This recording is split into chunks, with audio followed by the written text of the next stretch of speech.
Hi, how are you? Hi, welcome aboard, Mr. Hamdan, 29A.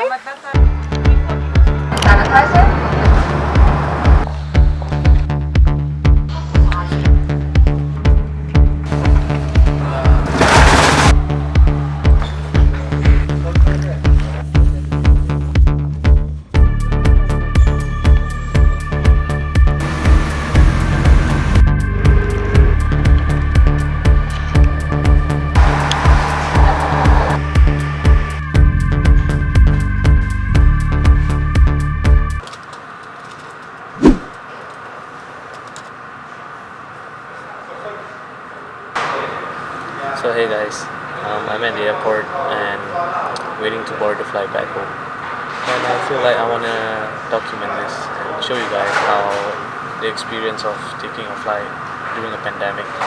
I'm flying with Qatar from Dublin to Kuala Lumpur with a layover of 1 hour and 20 minutes at Doha.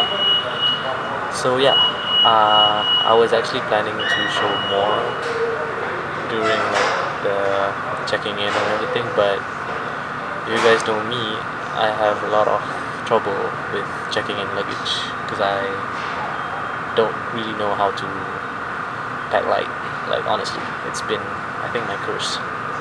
But yeah, so I already settled that.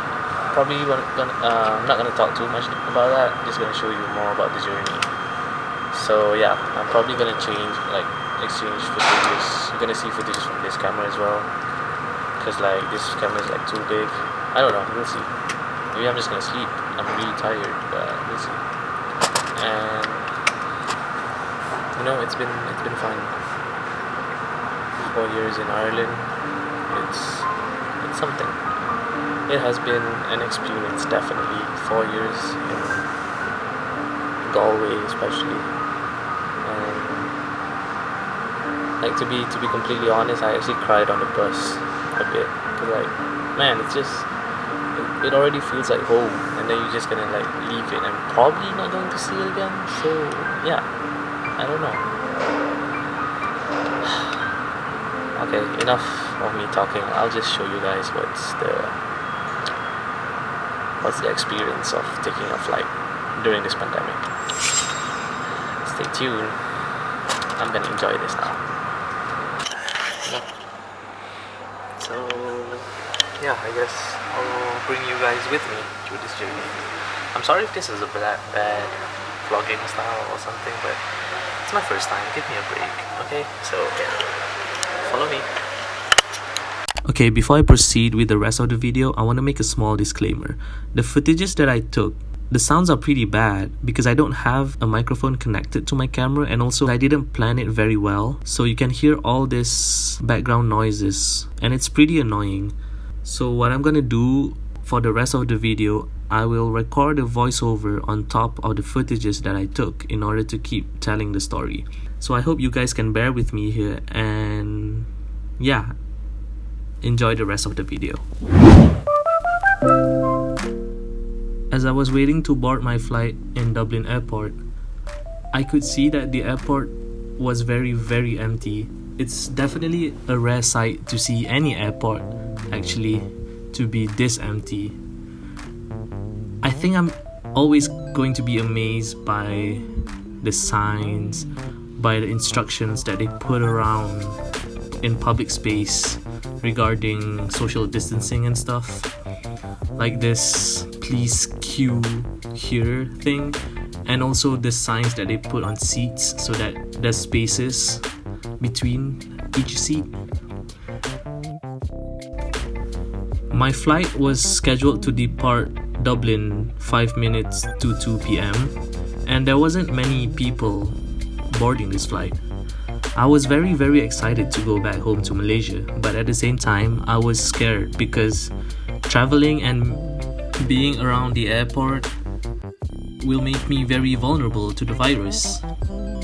So I had to make sure that I followed all the social distancing rules and to ensure that I'm always 2 meters apart at least between other people.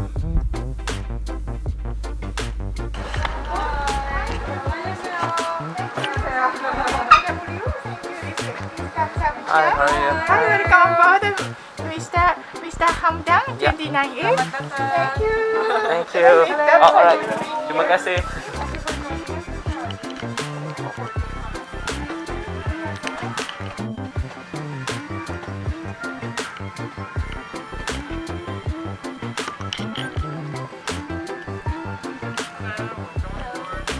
Yeah.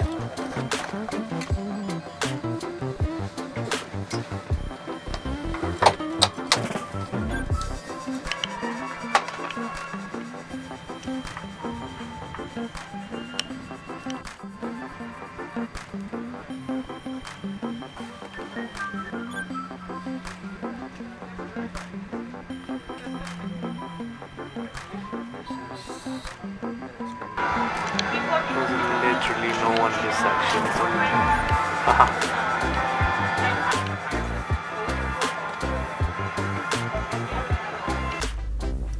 It was very weird to see the steward and stewardess wearing the PPE outfit, because usually you would see them wearing their respective uniforms.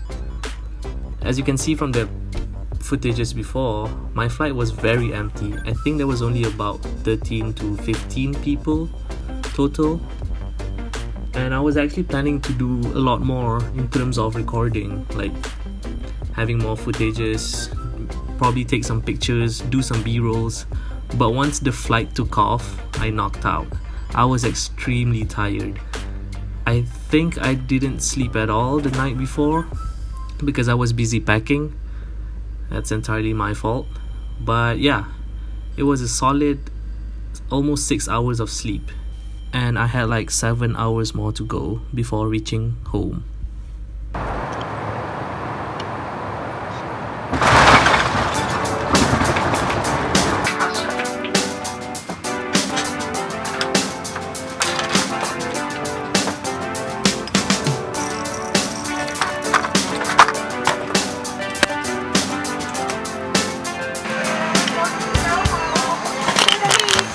As soon as I get off from the airplane, it was very hot here in Qatar. It was very hot and very dry. So what we had to do is we had to go on this shuttle bus which would take us to the main terminal for our connecting flights. And I guess the people in the shuttle are the people that was on my flight. There was 13 of them, I counted. So my flight to Kuala Lumpur was scheduled 30 minutes after 12 a.m. As I was walking through the terminal, I was surprised to see the Gucci stores, the Burberry stores to be closed and empty. I was actually very surprised that the prayer rooms are closed, but I guess that makes sense since the social distancing rules and stuff. There was actually quite a number of people around the terminal waiting for flight transfers. I guess because only Qatar is flying. So that was a bit scary because there's a lot of people. So I guess you have to really take care of yourself and ensure that you follow the social distancing rule. And the regular announcements made regarding social distancing had a very post-apocalyptic vibe. Due to the current COVID-19 outbreak and as precautionary measure to safeguard your health and well-being, we would like to remind all customers to maintain social distancing throughout the boarding process. Please also ensure that you are carrying and wearing a face covering. This will be offered upon request. The flight from Doha to Kuala Lumpur took about 7.5 hours, and there was definitely a lot more people. We had to fill this health declaration form before we land, since it's the requirement from the Malaysia's government. Nothing much happened on the flight as I was sleeping the whole journey. But once I arrived Kuala Lumpur, I was so happy to be back home.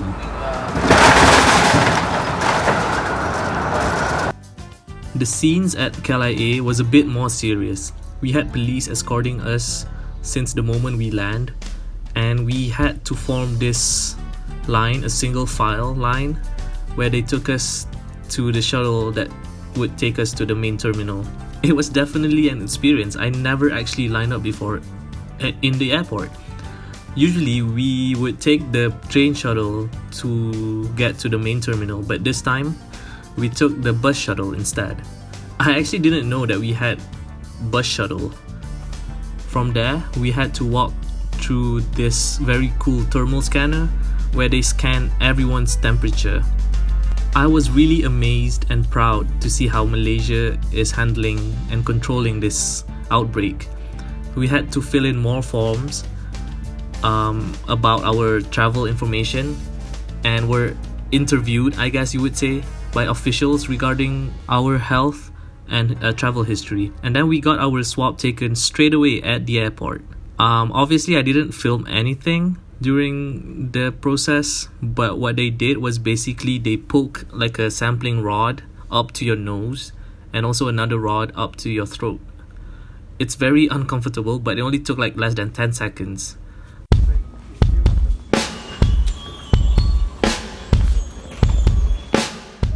So after the swab and clearing immigration, we took our luggage and waited for the bus that will take us to our respective quarantine station. The hospitality was superb. We were given food and even got escorted by police to the hotel. What a way to welcome me back home after years of living abroad. Upon arriving at the hotel, you could see this scene. It's like straight from a movie. You could see a group of people, a group of amazing people who help us take our luggage and just doing their job, doing their amazing job. Looking at them working tirelessly in those PPE uniforms swept all my complaints. I was very tired and annoyed because there was a lot of waiting, but seeing them working tirelessly to ensure our safety and comfort, it just put everything into perspective. Prior to checking into the hotel, we had to complete a document, this letter of undertaking, where basically it's a written proof stating that we agree to pay half of the cost of staying at the hotel, whereby the other half was paid by the government. The whole process was very straightforward and systematic. We paid the amount that we had to pay and were asked for our contact details, and we were also given a written brief of the rules and regulations of our stay here at the hotel. They also made a WhatsApp group for ease of communication. It's very impressive to see how they are handling this very, very well. And after getting my keys, I was ready to rest. And I was really, really glad to be back home. Well, technically not home, but Malaysia is home. So, yeah.